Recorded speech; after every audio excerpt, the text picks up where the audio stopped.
नमस्कार दोस्तों, आपका स्वागत है हमारे चैनल पर। आप सभी कैसे हैं? उम्मीद करता हूं कि आप सभी अच्छे होंगे और स्वस्थ होंगे। आज के इस वीडियो में क्लास 10 मैथ त्रिकोणमिति का परिचय, इसके बारे में हम लोग अध्ययन करेंगे। ठीक है, तो सबसे पहले हम लोग त्रिकोणमिति को समझते हैं। ठीक है, सबसे पहले हम लोग समझेंगे त्रिकोणमिति को। ठीक है, अब देखिए त्रिकोणमिति को इंग्लिश में, ठीक है, इंग्लिश में ट्रिग्नोमेट्री कहते हैं। ठीक है, इंग्लिश में क्या कहा जाता है? तो ट्रिग्नोमेट्री कहा जाता है इंग्लिश में। त्रिकोणमिति यहाँ पर देखिए ये 3 शब्दों से मिलकर के बना है। क्या क्या? त्रिकोणमिति।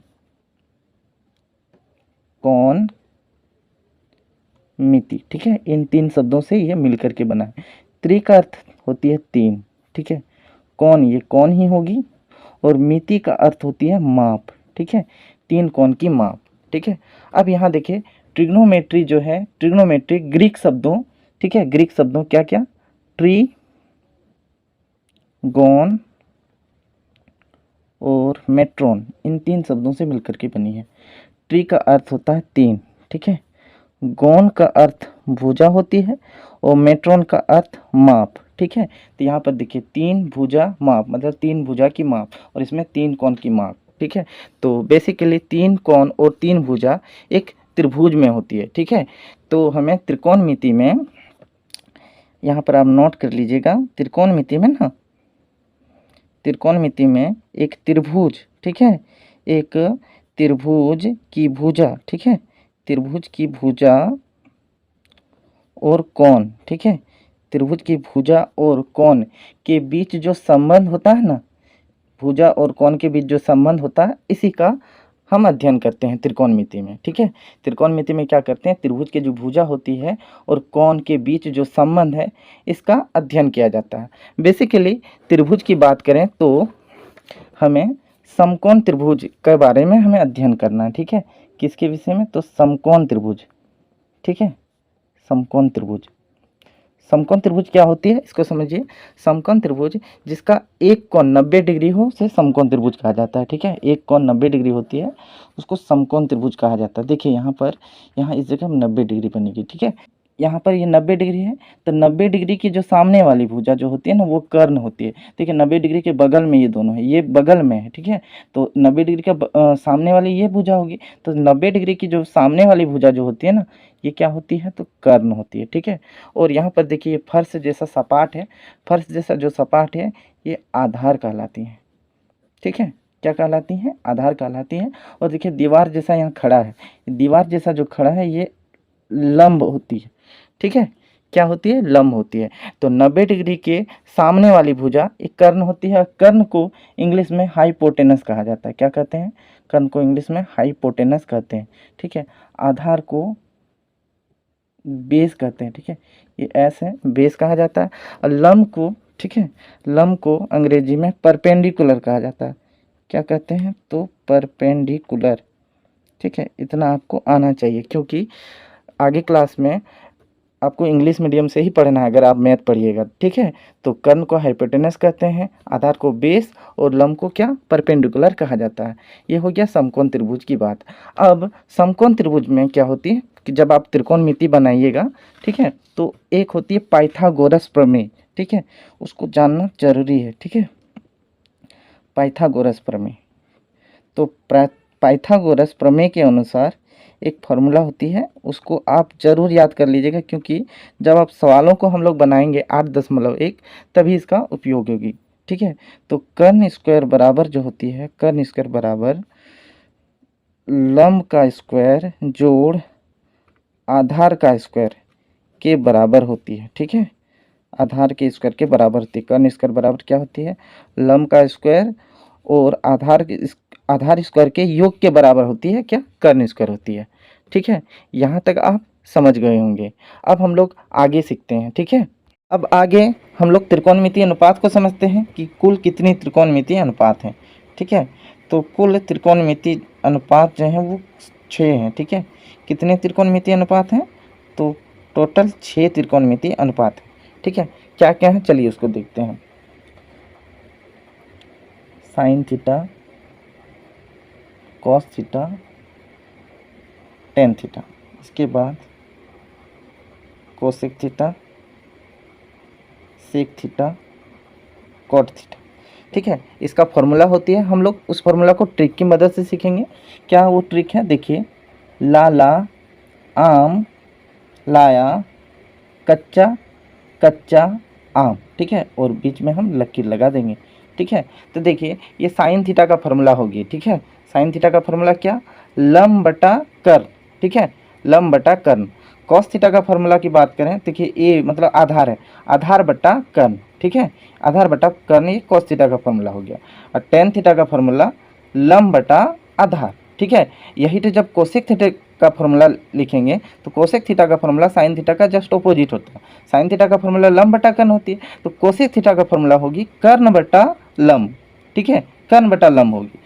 अब यहाँ पर सेक थीटा है, सेक थीटा का फॉर्मूला कॉस थीटा का उल्टा होगी, वो क्या होगी, कर्ण बटा आधार हो जाएगी। कॉस थीटा का फॉर्मूला क्या होती है, आधार बटा कर्ण, तो सेक थीटा का फॉर्मूला क्या, कर्ण बटा आधार। ठीक है, अब कॉट थीटा का तो फॉर्मूला हम क्या लिखेंगे, तो आधार बटा लम लिखेंगे। ठीक है, एक बार हम इसे अच्छा से लिख देते हैं।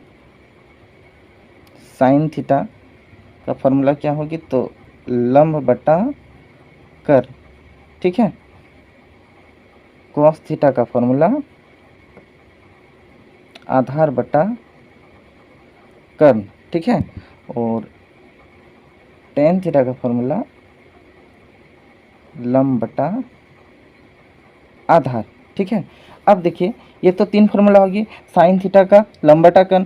अब इसका जस्ट अपोजिट होता है कोसेक थीटा का फॉर्मूला। ठीक है, तो कोसेक थीटा का फॉर्मूला क्या हो जाएगी, यहाँ पर लिखे भी हैं, कर्ण बटा लंब। ठीक है, तो कर्ण ऊपर में होगी और लंब नीचे में, और जबकि यही तो साइन थीटा में उल्टा है ना, लंब ऊपर है कर्ण नीचे, और कोसेक थीटा में कर्ण ऊपर है लंब नीचे। ठीक है, अब उसके बाद सेक थीटा, सेक थीटा भी कॉस थीटा का उल्टा होती है। ठीक है, तो सेक थीटा का फॉर्मूला क्या, कर्ण बटा आधार होगी। ठीक है, कर्ण यहाँ जो नीचे है ये ऊपर लिखेंगे, आधार को हम नीचे लिख देंगे। ठीक है, अब उसके बाद और क्या बचा, कॉट थीटा। ठीक है, कॉट थीटा का फॉर्मूला क्या होगी, यहाँ टेन थीटा का फॉर्मूला लंब बटा आधार, तो कॉट थीटा का फॉर्मूला क्या होगी, तो आधार बटा लंब हो जाएगी। ठीक है, टोटल जो त्रिकोणमितीय अनुपात हैं 6 हैं, और इन 6 का ये फार्मूला होगी। ठीक है, अब देखिए हम लोग फार्मूला को तो समझ गए, आगे हमें और भी कुछ चीज़ों को समझना जरूरी है।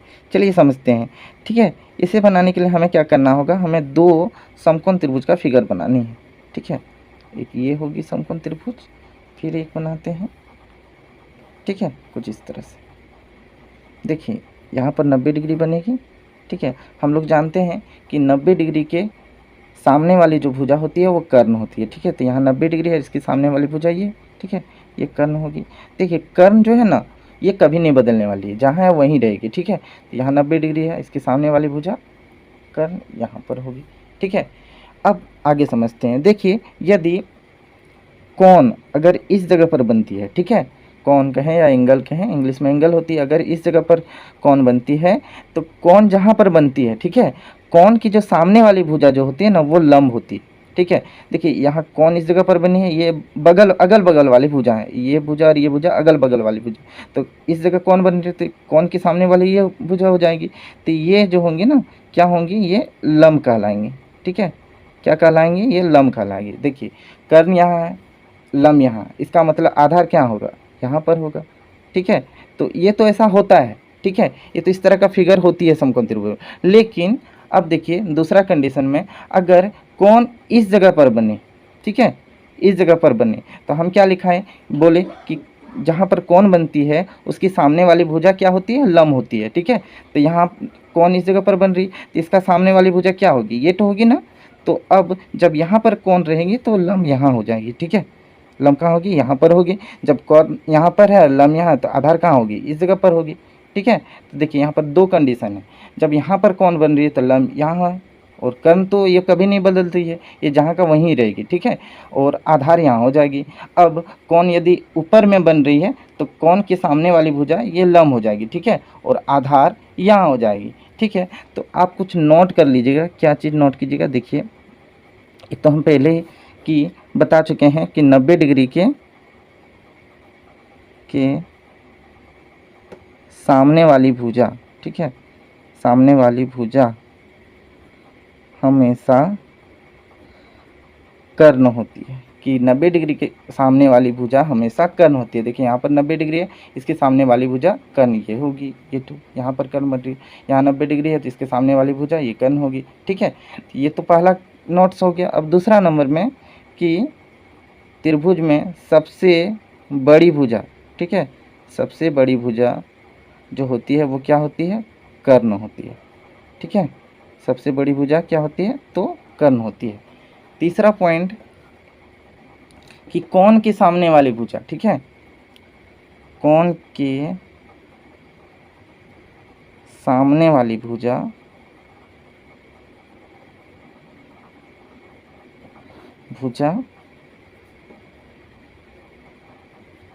लंब होती है।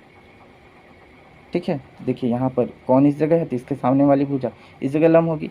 अब यहाँ पर कौन है तो इसके सामने वाली भुजा इस जगह पर लंब होगी।